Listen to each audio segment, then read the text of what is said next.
Costco just flipped the outdoor market upside down, and nobody saw it coming. December prices on camping and R-Vee gear are crashing to levels that normally don't appear until late summer. Something behind the scenes ruptured, and shoppers who wait until the right season are walking straight into a pricing trap. Because this isn't a festive markdown, it's a supplier meltdown. Overstock, freight timing failures, inventory arriving 6 months too early. Costco seized the moment and slashed prices before the industry could react. But here's the problem. Not every tag is a bargain. Some are distractions. And the deal most shoppers will overlook?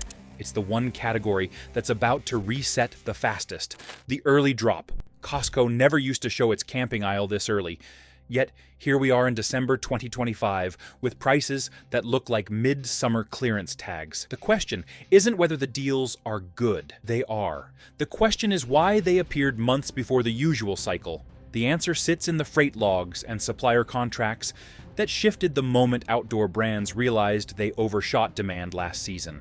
Pallets of shelters, chairs, and R-Vee accessories arrived earlier than planned. And when the boats landed, suppliers had no leverage to hold pricing. They needed this inventory off their books before the new fiscal cycle. Costco saw the opening and moved fast. You can see it clearly in the tag changes. The griddle that held at $199 last spring is now sitting at a lower bracket without any promotional banner. The cooler that rarely moves below $80 is posted at a number that should not appear until after Memorial Day. These tags aren't accidents, they're signals. December has become the new clearance season, and the shopper who waits for spring out of habit risks, paying more when high season resets push the same gear back upward. Right now is the window suppliers didn't intend to open. Tents reveal this same pattern, but with an even clearer financial contradiction behind the numbers: shelter pricing flips. This year's tent discounts do not make sense at first glance. Polyester, fiberglass, and coated fabrics cost more to import than they did a year ago. Yet the 6-person and 10-person tents on Costco's floor are sitting at price points lower than their 2024 equivalents. That should never happen unless the supplier is under pressure. And this year, they are. Early spring orders were based on overly optimistic camping forecasts. And when summer sales came in weaker, suppliers were left with warehouses packed with gear built at higher material costs.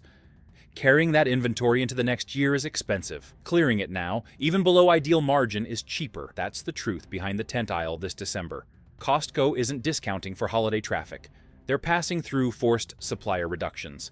And not all models benefit equally. The tents with full coverage, rainflies, and updated pole geometry stand out as the real underpriced units. They reflect modern construction, but carry last season contract pricing. The oversized 10-person shelters, despite the flashy footprint, tell a different story. Their half-coverage designs and bulkier storage profiles show why suppliers overbuilt them. The smartest buys are the models whose engineering value exceeds the tag. Those are the ones currently sitting at quietly irrational prices. Chairs tell another story entirely, where weight and raw material play a bigger role than demand ever did. If this breakdown is helping you sort real value from clever pricing, take a moment to like the video, subscribe for updates, and share your thoughts below. The chair shakeup. The chair aisle is one of the clearest examples of how fast Costco's December pricing strategy shifted this year. Lightweight sling chairs and fold-flat hiking seats landed with reductions that rival end-of-season blowouts. Meanwhile, steel-framed director's chairs and heavy hammock seats edged upward. The reason comes down to weight class and freight economics. Lightweight chairs cost very little to ship in bulk. Suppliers overproduced them last quarter, expecting strong outdoor turnout. When that turnout did not arrive, they pushed inventory toward the big retailers at steep discounts. Costco translated those discounts directly onto the floor. Steel chairs followed a different financial path. Steel pricing rose earlier in the year, and manufacturers building sturdier frames locked in those higher costs. When their shipments finally arrived, Costco didn't receive the same freight break as with lighter chairs, so the pricing math shifted. The key for shoppers is to judge value by durability per dollar. The steel chairs that held steady without sharp increases offer the real return. They absorbed material inflation, yet remain competitive. The chairs that jumped upward reveal where shipping weight and raw steel pushed the retail tag higher. The best deals sit with the lightweight models built with strong joints and reinforced fabrics. Tables round out the early season pattern, but not because of materials, because of foot traffic strategy. The table strategy. Folding tables and compact ground gear rarely shift prices dramatically from year to year. Yet this December, they're holding unusually steady. That stability is deliberate. These items operate as aisle anchors, the products that set shopper expectations for what everything else should cost. When the table aisle hits with dependable numbers, buyers settle in and trust the next set of deals they encounter. Costco knows this and uses adjustable tables, folding benches, and compact camp surfaces as predictable price signposts. Their tags stay in the same tight range because consistency keeps foot traffic moving deeper into the seasonal section. This is also why these seemingly modest items often reveal when larger discounts are active. When tables stay stable and camping chairs suddenly drop, you're seeing the real supplier incentives at work. When tents fall and tables do not, you know which category is carrying over production pressure. The smartest shoppers use the table aisle as a barometer. When everything around it drops, the deals are genuine. When only a few items shift, it means the markdowns are selective, not structural. This December, the pattern is unmistakable. The table aisle is steady, but the gear surrounding it is priced to move. With shelters, seating, and ground gear mapped, the next section dives into lighting, power, and tools, where the numbers behave very differently. Lighting discounts. Lighting is one of the clearest categories where technology cycles dictate price far more than seasonal demand. Manufacturers divide production into batches tied to quarterly upgrades, and by the time December arrives, the prior generation diodes sit in warehouses waiting for a buyer. Those units are not defective or outdated in a meaningful way. But once a new efficiency standard or lumen rating enters the pipeline, older stock drops sharply in wholesale value. Costco uses this moment to purchase lighting bundles at a fraction of their earlier cost, taking advantage of the gap between what the units cost to make and what suppliers must accept to clear space for the next run. That is why multi-bulb strings and heavy-duty flashlights fall to unusually low levels at the end of the year. The key for shoppers is to understand which products are bottom-of-cycle items and which still have room to fall. Lights built on last year's diode designs usually hit their lowest price in December and stay steady afterward. Meanwhile, products transitioning to a new lumen class may see a secondary markdown in January once the next shipment lands. Recognizing that pattern saves money by showing exactly when the cycle resets. Generators follow a different price rhythm entirely, shaped by fuel markets and unexpected weather outcomes. Generator price drops. Generators carry a pricing structure that reacts quickly to national weather patterns. Suppliers plan production volumes based on expected storm demand. And when a hurricane season turns out far milder than predicted, warehouses end up packed with unclaimed inventory. That is exactly what happened this year.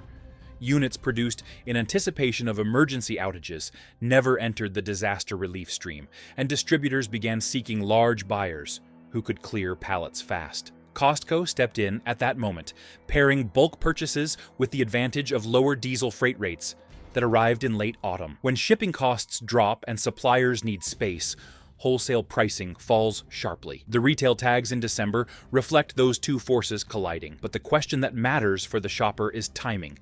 Should one buy now or wait for first quarter rebates? If supplier inventory remains heavy into early January, a second round of reductions can appear. However, if emergency demand spikes during a winter cold front, those same units can reset upward overnight. The real opportunity sits in watching inventory movement. If stock remains high in multiple warehouses, December pricing often beats what appears later.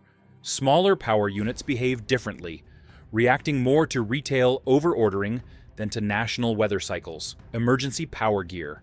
Emergency power gear is heavily influenced by retailer psychology rather than supplier forecasting. Many chains, including big box stores, over-order jump starters, and compact power units ahead of winter, assuming that the first cold snap will trigger a rush of battery failures. When that surge does not materialize or arrives later than expected, shelves remain full past the point where retailers feel comfortable holding high-priced emergency items. That is when markdowns occur. Once the initial cold wave passes, the probability of dramatic demand drops, and retailers race to sell through inventory before it loses shelf relevance.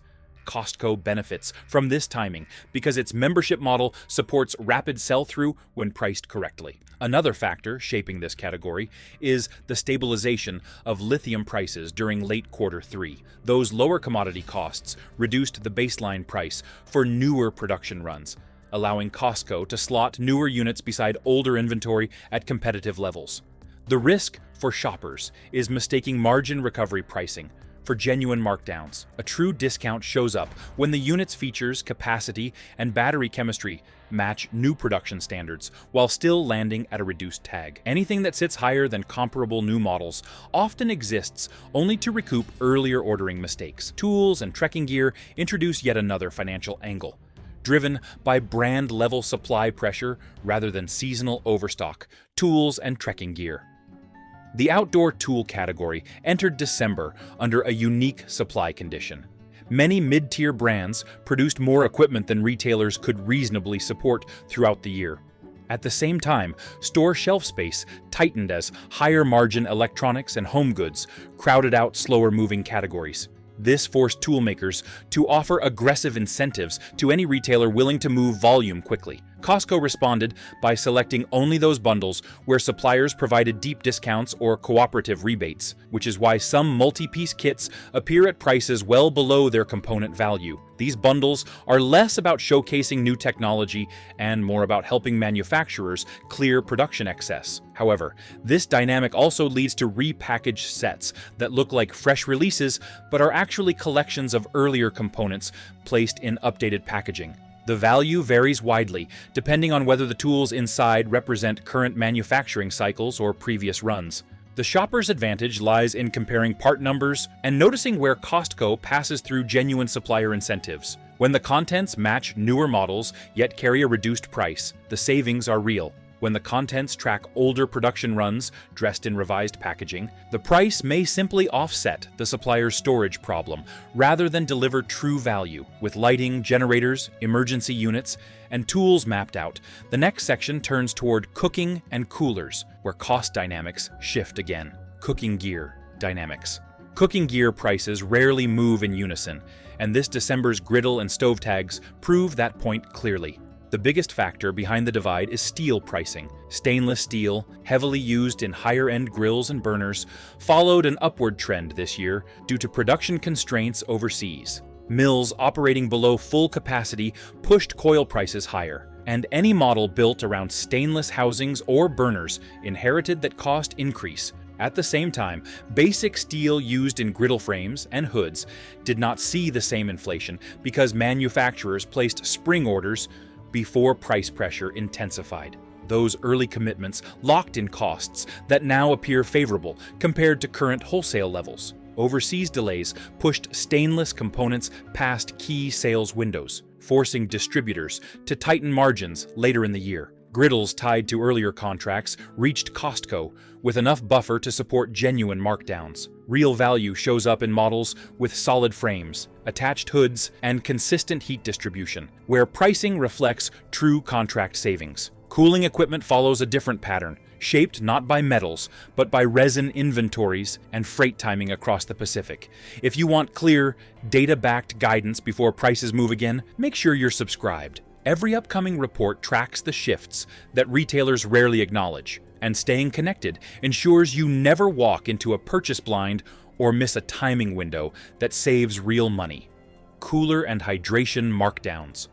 Cold storage pricing this year surprised many shoppers who expected coolers to climb alongside broader inflation trends. Instead, a combination of resin overstocking and freight timing put downward pressure on retail tags. Resin suppliers, anticipating heavier demand from the travel season, produced far more material than manufacturers ultimately consumed. When cooler producers found themselves with excess polymer inventory late in the year, they offered steep reductions to move volume. Costco leveraged those reductions into competitive pricing, especially on multi-day coolers and soft-sided units designed for extended travel or R-Vee trips. Shipping capacity played a major role. Carriers overcorrected after last year's bottlenecks, leaving excess space on routes from key manufacturing hubs. When capacity rises above bookings, freight rates drop. Several cooler shipments landed early at reduced costs, allowing Costco to hold December discounts. This is why cold storage gear avoided broader price hikes, and why multi-day coolers deliver peak value this month. Food staples behave differently still, driven not by freight alone, but by commodity math and packaging economics. Trail food and pantry staples. Trail food, pantry staples, and quick prep mixes follow an economic path controlled by commodity pricing and packaging efficiency. Costco maintains leverage in this category by negotiating directly with suppliers who buy grains, nuts, and dried fruit at scale. When global crop yields fluctuate, traditional retailers often raise prices quickly. Costco, however, uses long-range contracts that stabilize its cost base. This is precisely why several snack bars and protein blends remain cheaper today than they were before the pandemic. Their ingredient profiles map to commodities that softened earlier in the year, and the savings reached shelves without delay. Packaging efficiency is the second major driver. Larger bags, resealable pouches, and standardized box sizes lower manufacturing and storage costs. And those savings often show up directly on Costco's shelf tags. This creates price per ounce advantages competitors cannot match. For travelers planning week-long trips or R-Vee outings, the math adds up quickly, making select pantry staples some of December's most reliable values. Recreation items operate under yet another pricing mechanism, one driven by demand elasticity rather than ingredients or manufacturing cycles. Recreation gear consistently reacts faster to slow sell-through than any other outdoor category. Items such as yard games, throwing sets, or campsite activities carry elastic demand. When shoppers hesitate, even slightly, retailers feel it immediately. Manufacturers know this and frequently offer aggressive rebates to ensure stores maintain momentum. Costco uses these rebates to bring leisure items down to levels that look almost out of season. And in December, the pattern becomes even more pronounced. Families shopping for holiday gatherings or winter R-Vee trips gravitate toward entertainment gear, but only when the price signals value. Recreational gear carries a short demand window, and once that window closes, holding costs rise. To avoid those expenses, suppliers push incentives earlier, making December a prime month for discounts. These markdowns usually reflect proactive supplier strategy, not distressed inventory. As a result, recreation items often deliver stronger savings than essentials, creating some of the most unexpectedly valuable deals in the December lineup. With cooking, coolers, pantry goods, and recreation mapped out, the next section shifts toward R-Vee hardware and buying strategy, where the price logic changes again. R-Vee hardware and add-ons. R-Vee hardware pricing often moves in the opposite direction of vehicle sales, and this year's slowdown made that clear.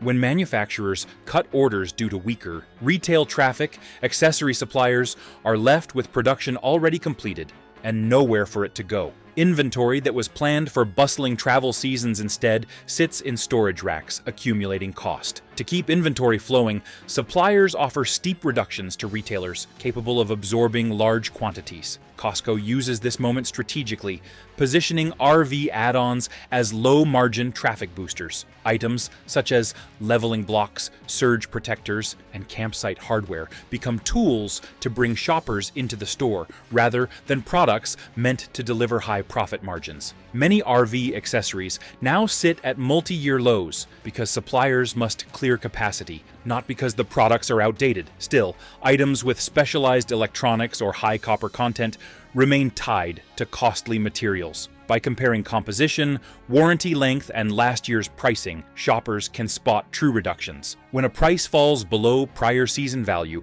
with unchanged materials, supplier pressure is the real driver. Beyond hardware itself, Costco influences road costs through fuel, parking options, and traffic flow dynamics that are easy to overlook. Fuel, parking, and road logistics. Fuel pricing at Costco operates under a predictable margin model. Instead of adjusting pump prices based on daily volatility, the warehouse maintains a fixed margin structure that undercuts surrounding stations by design. This is not driven by fuel profits, but by the knowledge that shoppers filling up are likely to enter the warehouse afterward. In many regions, the difference between Costco's price and nearby stations grows during holiday travel periods, creating a reliable way to reduce trip expenses. For those towing or traveling in larger R-Vee units, fuel savings accumulate quickly, especially when premium blends are involved. Parking and roadway logistics provide overlooked savings. Some locations allow overnight stays with permission, cutting campground fees. Entering during off-peak hours reduces idling and wasted fuel. Timing pump visits on quieter cycles lowers consumption further. These advantages come not from product discounts, but from predictable fuel margins and warehouse layout, which quietly reduce incidental travel costs on long road trips. Timing plays an equally important role, as Costco's weekly pricing cycles reveal when the strongest December markdowns typically appear. The December timing window. While many shoppers assume that Costco's prices change randomly, the adjustments often follow a structured pattern tied to supplier rebates and inventory flow. During December, this pattern becomes more visible. Supplier rebates often activate in weekly waves, usually aligning with restocking cycles. When a rebate hits, a product's retail tag may shift downward, even if demand stays steady. The most aggressive period occurs between December 12 and December 28, when holiday pressure accelerates clearance decisions. Managers aim to reduce inventory before the new year to avoid carrying excess into the next fiscal period. This timing creates a narrow window where waiting can produce real savings, but hesitation carries risk. Strong early sell-through can freeze prices, while weak categories often see multiple drops. Items backed by supplier incentives typically adjust more than low-incentive products. When shoppers track these patterns instead of relying on instinct, they can anticipate the next move and time purchases with precision. With timing understood, let's put the pricing logic together into a clear list built on real savings data, the final buy list.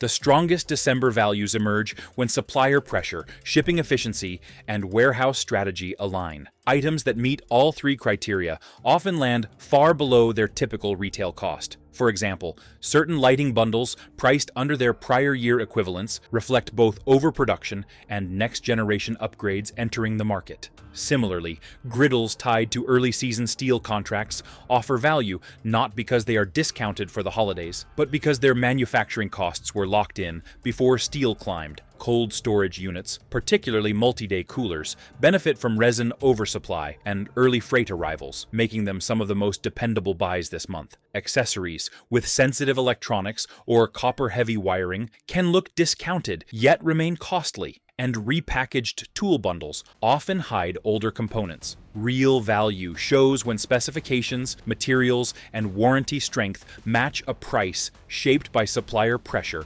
rather than marketing. Viewed through that lens, December reveals genuine savings only where timing, inventory strain, and warehouse strategy move in the same direction. If you found this breakdown useful, go ahead and like the video. It helps more RV owners and campers find real information instead of marketing fluff. Tell me in the comments which category you want a deeper dive on: tents, power gear, tools, coolers. I track the numbers every day, and don't forget to subscribe.